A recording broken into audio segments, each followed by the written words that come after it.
Assalamualaikum warahmatullahi wabarakatuh. Alhamdulillahi rabbil alamin. Wassalatu wassalamu ala asyrafil mursalin wa ala alihi wa sahbihi wa barik wa sallim. Subhanaka la ilma lana illa ma 'allamtana innaka antal alimul hakim wa la haula wa la quwwata illa billahil aliyil azim. Terima kasih pada DJ Hayati, sidang pendengar IKIM yang dirahmati Allah Subhanahu wa taala sekalian.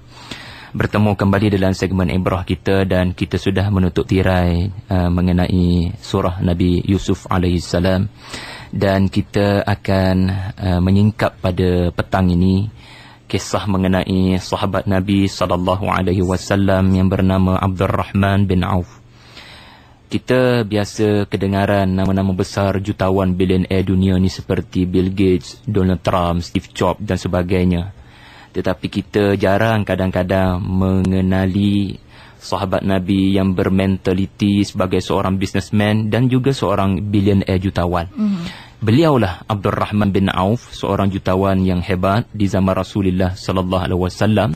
Sama ada fatrah Makkiyahnya dialah jutawan, ataupun fatrah Madaniyahnya dia juga mengekalkan prestasi cemerlangnya selepas 10 tahun sebagai seorang sahabat Nabi yang paling kaya. Dan ini bukan sekadar kisah seorang jutawan Muslim, Yati. Tapi kisah seorang jutawan Muslim yang confirm masuk ke syurga, yang sudah diberikan jaminan oleh Rasulullah sallallahu alaihi wasallam antara al-asharatil mubasysyirin bil jannah, antara 10 sahabat yang confirm masuk ke syurga.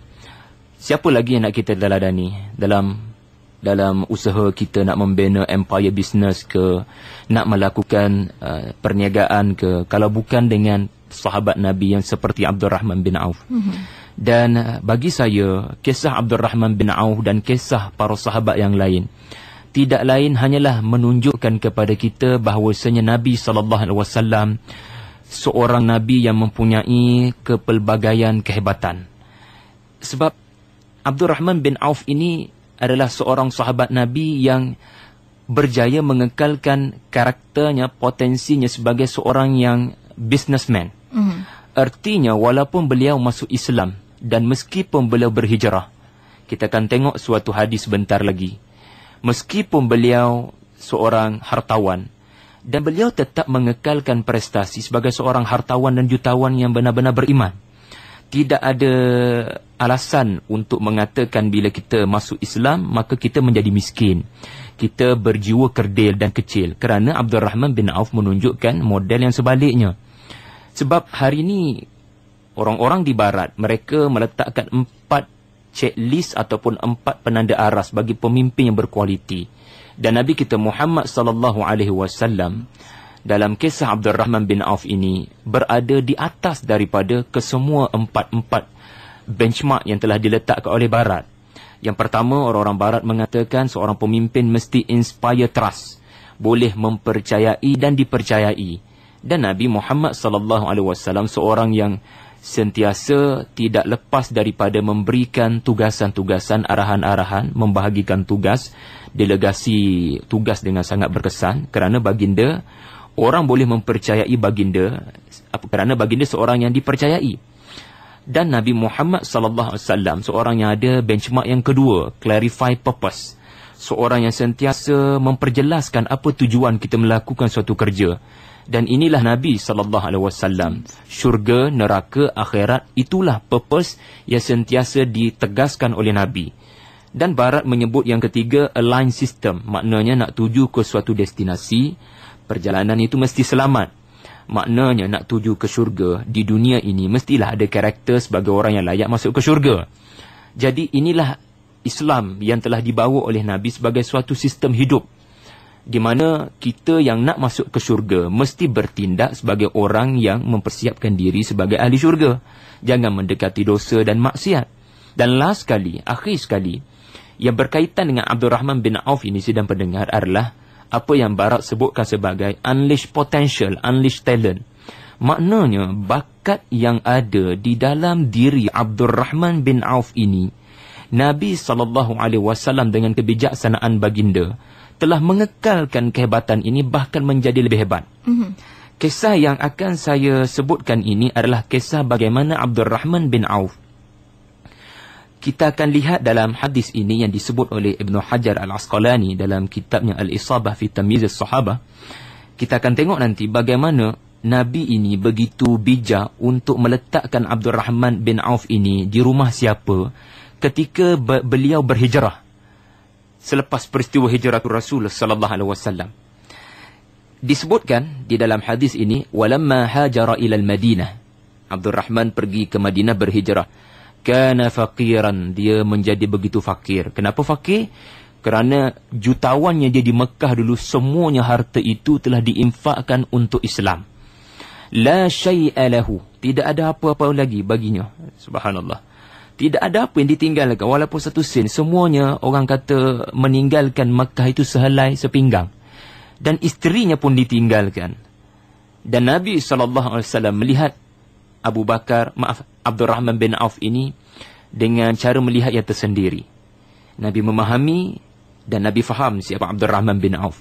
Fa'akha Rasulillah bainahu wa baina Sa'ad bin Rabi' ahadun nuqaba. Apa yang menarik, Rasulullah telah bertindak untuk ta'akhikan ataupun mempersaudarakan muhajirin yang bernama Abdul Rahman bin Auf ini dengan seorang lagi jutawan Madinah yang bernama Sa'ad bin Rabi'.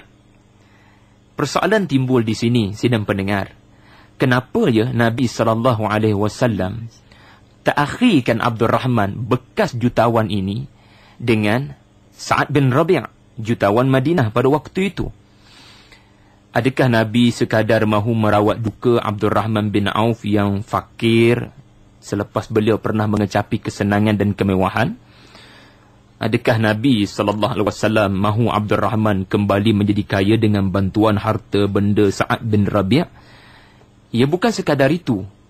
Dan Nabi SAW melakukan ta'akhi ini kerana Nabi tahu bahawasanya Abdul Rahman bin Auf ini pernah kaya. Nabi tahu, sidang pendengar sekalian, bahawasanya Abdul Rahman bin Auf ini dia boleh kembali jadi kaya walaupun dia akan miskin di Madinah untuk sementara waktu. Nabi tahu orang seperti Abdul Rahman bin Auf ini kalau kena support culture-nya dengan Sa'ad bin Rabi', dia akan kembali jadi kaya dan mengkayakan orang lain. Maknanya memberikan sumbangan sedekah yang begitu hebat kepada perjuangan. Pendek kata, apa yang boleh saya katakan, inilah apa yang disebut sebagai karakter seseorang. Dicampak ke mana pun, ke laut ke mana pun, dalam waktu apa pun, Abdul Rahman adalah Abdul Rahman. Umar Al-Khattab adalah Umar. Meskipun masuk Islam dengan surah Taha, tetapi Umar adalah Umar. Beraninya adalah keberaniannya kekal. Yang ni Nabi kata, khiyarukum fil jahiliyah wa khiyarukum fil Islam idza faqihu.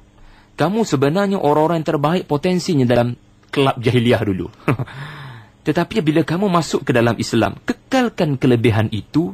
Yang berubah hanya akidah. Yang berubah hanyalah orang kata destinasi kapal ni. Kapal ni hebat, kereta ni mahal. Cumanya tidak lagi digunakan ke jalan kemaksiatan dan dosa, tapi digunakan untuk Islam. Maka apa yang dapat kita saksikan adalah cerita bagaimana Abdul Rahman bin Auf telah berhijrah dan beliau menjadi faqih. Dita'akhikan dengan Sa'ad bin Rabi'. Dan disambung di dalam hadis ini, fa'arada alaihi an yusyatirahu ni'matahu wa an yutalliqa lahu ahsana zawjatayh. Di mana Sa'ad bin Rabi' bila Abdul Rahman telah dita'akhikan kepada beliau, Sa'ad bin Rabi' kata kepada Abdul Rahman, wahai Abdul Rahman, aku orang Madinah yang paling kaya dan aku kenal siapa kamu. Maknanya Abdul Rahman ini memang dikenali oleh Sa'ad bin Rabi' sebab ialah dia panggil network orang-orang jutawan ini. Biasa memang akan kenal lah, saling kenal mengenali, top list, top 10 orang-orang Arab yang jutawan ini. Dan Sa'ad bin Rabi' tahu bahawasanya Abdul Rahman sudah meninggalkan kesemua hartanya dan isterinya. Jadi beliau memberikan tawaran, pilihlah separuh daripada hartaku, aku berikan kepada kamu separuh daripada hartaku, dan sila pilih antara isteriku yang mana yang paling comel. Masya Allah. Subhanallah, kita tak mampu nak buat macam ni, Yati. Kalau kita bagi isteri paling berkedut, dia punya pipi tu, kita pilihkan ya. Tapi inilah yang dikatakan persaudaraan yang tak pernah berlaku dalam peradaban manusia. Mana ada, sidang pendengar, sampai isteri yang ada dua diberikan yang paling cantik. Tetapi apa yang saya mahu tarik perhatian sidang pendengar, bagaimana respon Abdul Rahman bin Auf. Kalau kita berada di posisi Abdul Rahman bin Auf, dulu kaya raya, sekarang papa kedana. Dulu isteri tersayang ada di sisi, sekarang isteri tidak ada. Agak-agaknya dengan dalam keadaan yang disebut sebagai desperate, penuh dengan tertekan. Rasa-rasanya apa respon kita bila ditawarkan isteri seorang yang cantik dan harta sebahagian? Baru jejak kaki dekat Madinah ni dengan penuh rasa penat letih. Tetapi respon, ini perkara yang saya nak sebut sebagai tabiat proaktif, iaitu bagaimana kita respon, kita membuat pilihan respon yang tepat. Ini orang kata responsibility. Apa yang disebut sebagai ability to respond. Upaya kita untuk respon kepada sesuatu yang berlaku di hadapan mata kita dengan respon yang baik. Tidak membuat respon ataupun pilihan yang tidak baik. Sidang pendengar, perhatikan kata-kata Abu Bakar As-Siddiq. Dia mengatakan begini. Dia tak kata, oh terima kasih banyaklah sudi untuk memahami situasi saya. Dan saya sangat hargai kerana sudi untuk memberikan segala-galanya pada saya. Dan terima kasihlah, saya akan gunakan harta ni untuk membina kekuatan saya semula sebagai seorang jutawan. Ini bukan kenyataan Abdul Rahman bin Auf. Ya. Kenyataan Abdul Rahman bin Auf adalah seperti berikut. Barakallahu lak fi malik wa ahlik. La hajatan li fi dhalik. Wa innama dullani ala suq. Berkat Allah kepada kamu wahai Sa'ad, kepada hartamu dan istrimu, isteri-istrimu dan keluarga kamu. Saya tidak ada hajat sedikit pun kepada tawaran kamu. Yang aku minta hanyalah satu perkara sahaja. Tunjukkan pada saya di mana pasar, di mana pasar raya. Sidang pendengar. Di mana pasar? Yeah. Di mana bazar? Permintaan ni dia tidak perlu kepada dia ta'akhir dengan Sa'ad bin Rabi', dia boleh tanya orang lain pun. Tetapi ada sesuatu yang Abdul Rahman mahu bantuan daripada Sa'ad bin Rabi', iaitu tunjukkan dia kepada pasar. Dan orang-orang bisnesmen ni bila berborak lain boraknya. Cara dia melihat pasar tu lain boraknya. Jadinya ini maklumat yang sangat penting bagi Sa'ad bin Rabi'. Dan hadis ini diakhiri dengan di mana faba'a washtara warabaha, di mana dalam hari-hari yang begitu dekat, maknanya dalam beberapa hari sahaja, bagaimana Abdul Rahman berjaya untuk berniaga sendiri, membeli barang dan menjual barang itu, dan beliau mendapat keuntungan yang berlipat kali ganda. Dan daripada keuntungan itu beliau telah memperisterikan, bernikah dengan seseorang. Maknanya tidak perlu kepada ditawarkan harta dan ditawarkan isteri. Usahakan sendiri. Usaha sendiri. Ini dia poin besar dalam perbincangan mengenai apa yang disebut sebagai orang yang proaktif. Mukmin yang proaktif adalah mukmin yang ada inisiatif sendiri. Bagi saya, mari kita lihat daripada tiga kelebihan yang ada kepada tabiat proaktif Abdul Rahman bin Auf. Orang yang proaktif seperti Abdul Rahman bin Auf adalah orang yang membetulkan cara dia melihat diri sendiri, bukan membetulkan cara orang lain melihat diri dia. Maksudnya begini, kalaulah Abdul Rahman menerima tawaran daripada Sa'ad bin Rabi', maka ia seperti beliau telah diberikan shortcut to be rich and happy. Macam itulah lebih kurangnya. Dia dapat satu shortcut untuk menjadi kaya dan bahagia dengan jalan pintas sebab dapat bantuan daripada Sa'ad bin Rabi'.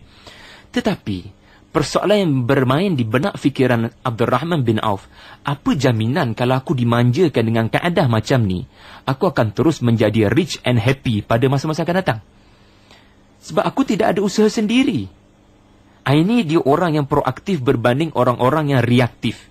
Orang reaktif ni dia sentiasa bergantung dengan keadaan. Kalau orang offer, orang tawarkan sesuatu, dia terus menerima dan dia akan memberikan macam-macam justifikasi untuk membenarkan tindakannya itu.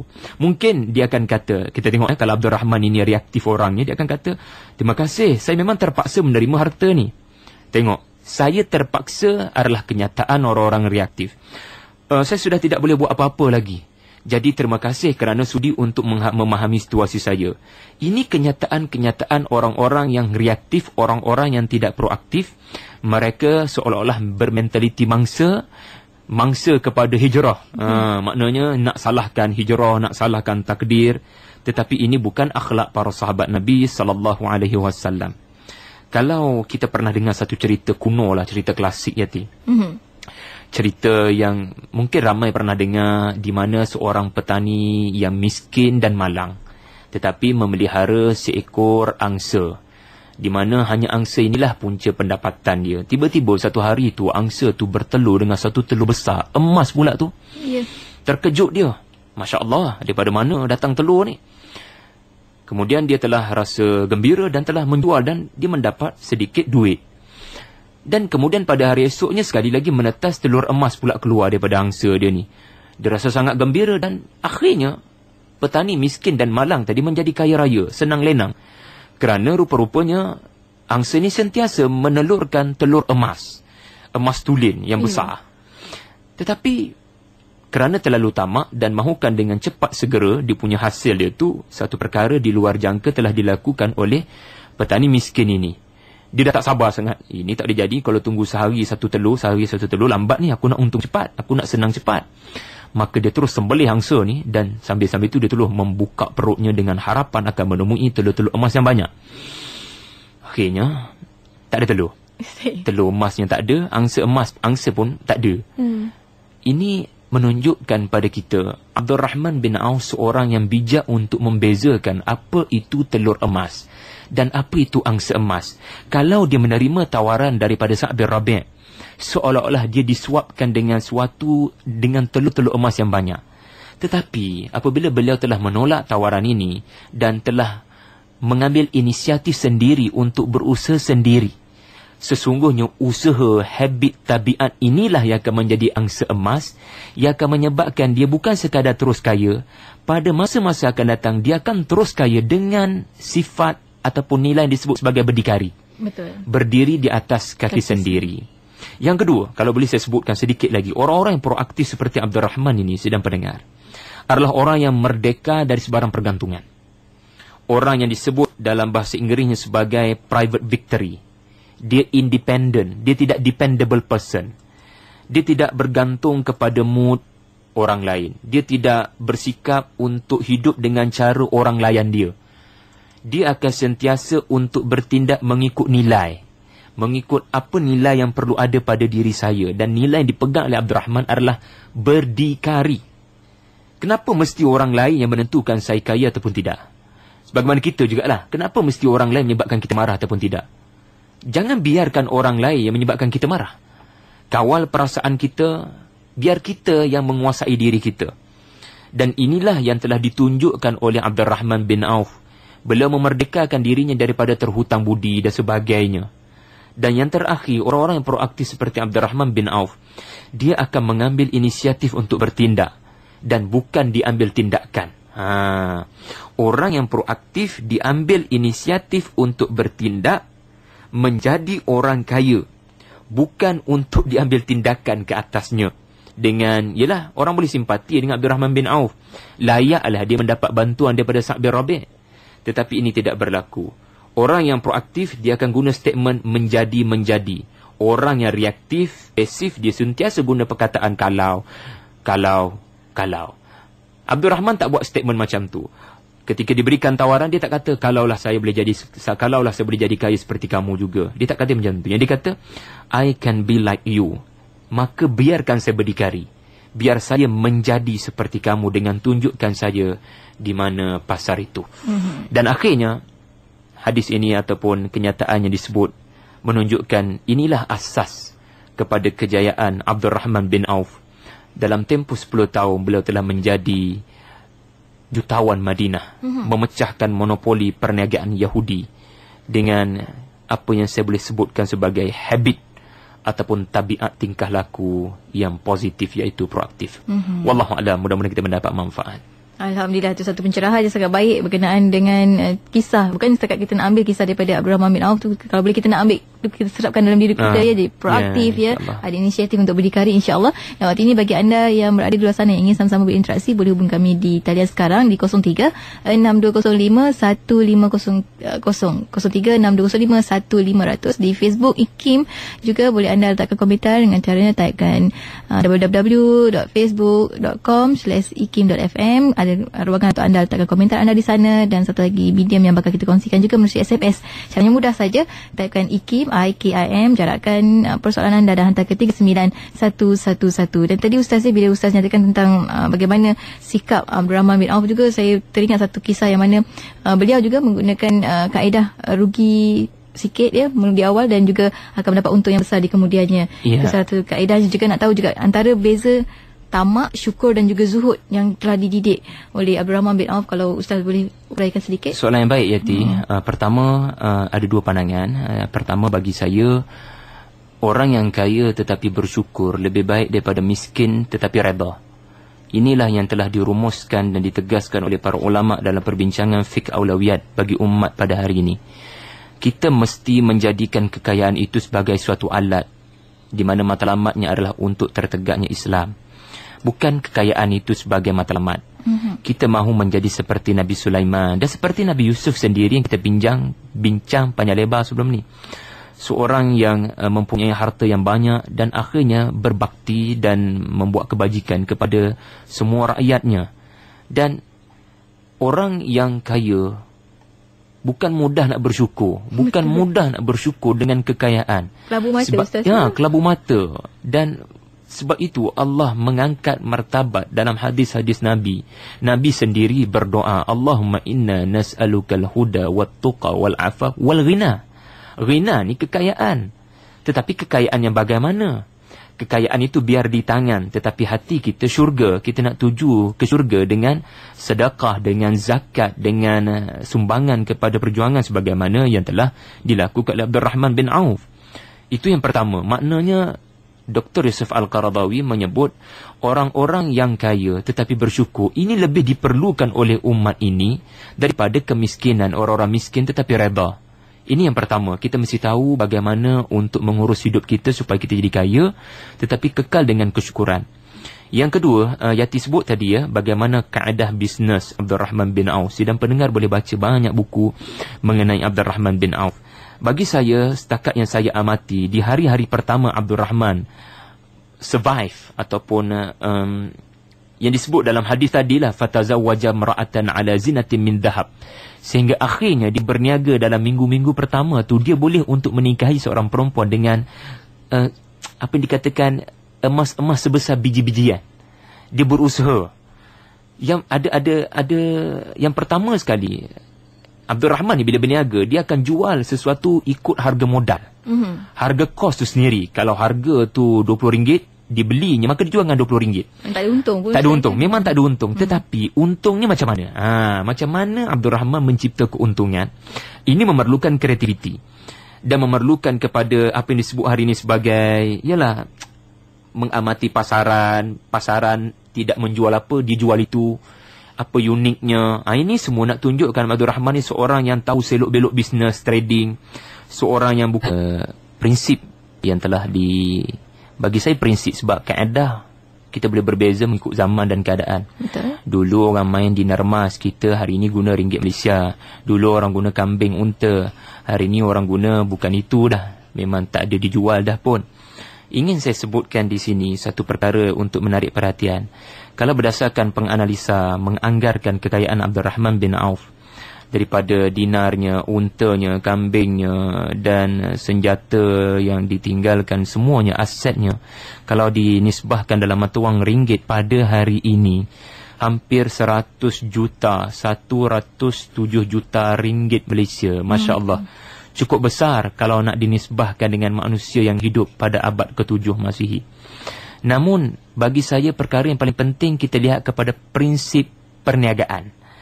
Prinsip membuka bisnes, membuka syarikat, prinsip entrepreneurship, prinsip untuk kita. Pertama sekali kita belajar daripada Abdul Rahman adalah jangan mudah bergantung dengan orang. Bina sesuatu hasil daripada keupayaan sendiri dan minat kita sendiri. Saya pergi ke Mesir dan saya belajar lebih mendalam mengenai Nabi Allah Yusuf AS. Nabi Yusuf, dia ketika menjadi Menteri Kewangan Mesir, dia tidak memberikan gandum dengan percuma kepada rakyatnya dan penduduk-penduduk di negara-negara jiran. Dia mahu rakyatnya dan sesiapa pun datang mesti ada inisiatif sendiri. Sebab kalau diberikan percuma, orangnya akan datang lagi. tanpa ada inisiatif sendiri untuk mencipta kekayaan sendiri. Kita bayangkan, kita masih ingat lagi kita bincang kemarau panjang. Maknanya kalau kita kaji dengan lebih mendalam, Al-Quran menggunakan istilah babai'. Maknanya mereka datang dengan barang-barang ditukar kepada gandum. Sistem barter. Sistem yang menyebabkan orang-orang pada waktu itu perlu kreatif, memikirkan apa yang mereka ada untuk diniagakan. Saya pergi ke Aceh Yati dalam minggu lepas juga. Pergi ke satu tempat, tengok apa yang disebut sebagai meriam secupak lada. Meriam secupak lada. Panjang nak cerita, tapi nak sebut satu benda je. Macam mana hubungan kerajaan Turki Osmaniyah pada zaman Sultan Salim yang kedua dengan Sultan Iskandar Muda di Aceh pada waktu itu, di mana Aceh memerlukan bantuan daripada Turki untuk berdepan dengan serangan musuh, khususnya Melaka pada waktu itu yang sudah dikuasai oleh Portugis. Tetapi permintaan Aceh adalah untuk diberikan meriam. Kita ingat lagi kan, orang-orang Turki ini terkenal dengan meriam-meriam hebat mereka. Tetapi Turki bagi satu meriam je. Adalah cerita di sebalik namanya meriam itu, meriam secupak lada. Tetapi yang diberi dan dihantar kepada Aceh bukan meriam yang banyak, satu meriam je. Tetapi selebihnya adalah pakar-pakar pembuat meriam. Artinya, Sultan Turki mahu orang Aceh ada inisiatif sendiri untuk membina kepakaran sendiri. Jangan bergantung. Saya pergi ke Jordan, pergi ke Amman, ziarah makam Abdul Rahman bin Auf. Sama juga. Dia tidak mahu bergantung dengan orang. Sebab itu sebagai orang, saya sendiri pengalaman lah nak membangunkan syarikat ke apa pun. Perkara paling penting adalah, adakah kita ada potensi kita? Adakah kita ada produk kita sendiri yang kita yakin ini adalah originally kita punya produk, kita bangunkan dan kita boleh tawarkan. Maka insya-Allah bila kita tahu di mana bakat kita, potensi kita, produk kita berbeza dengan orang lain, ambil inisiatif sendiri, maka insya-Allah ini step pertama lah untuk kita menjejak karakter Abdul Rahman bin Auf. Selain daripada apa yang saya sebutkan tadi lah, insyaAllah. InsyaAllah. Dan waktu ini kita nak raikan lagi rakan di talian bersama dengan Puan Raini daripada Batu. Silakan Puan Raini. Macam tadi Ustaz dah cakap tentang Abdul Rahman bin Auf, cara dia berniaga kan. Ya, saya. Kita nampak ada Abdul Rahman ni dia niaga secara jujur dan amanah. Tapi macam mana kita nak aplikasikan cara Abdul Rahman bin Auf ni ke dalam masyarakat kita sekarang? Di mana yang kita tahu sekarang ni, sangat banyak ahli perniagaan kita sekarang ni terlibat dengan cara perniagaan yang macam memberi rasuah, bagi komisen, so on and so forth lah. Macam tak ada kejujuran. Bila kita tanya, dia kata terpaksa sebab cara orang berniaga sekarang macam tu. Macam tak ada keyakinan bahawa cara Islam ni sebenarnya ada yang terbaik. So macam mana kita nak beri kesedaran pada ahli-ahli perniagaan kita yang beragama Islam ni supaya balik semula ke cara Islam. Ya, saya. Itu saja nak tanya. Terima kasih ya. Alhamdulillah. Itu dia dah hujung-hujung akhir zaman ni Ustaz. Ya, benda betul tu nampak salah Ustaz. Ya, betul. Macam mana Ustaz?